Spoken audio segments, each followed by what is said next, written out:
cards. Well, are you in the mood for poker? Yeah, why not? Isn't that what you always used to say? Cards help focus the mind on the tangible.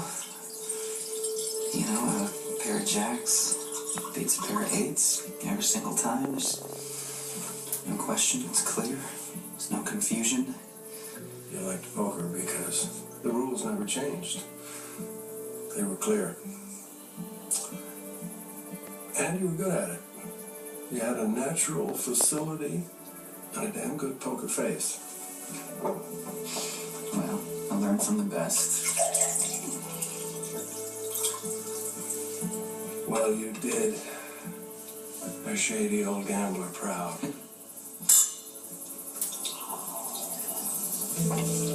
Man, all I ever wanted was to measure up to you.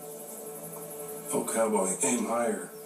Come on, man, there is no higher. I mean, you didn't just teach me how to cheat at cards. You taught me how to live.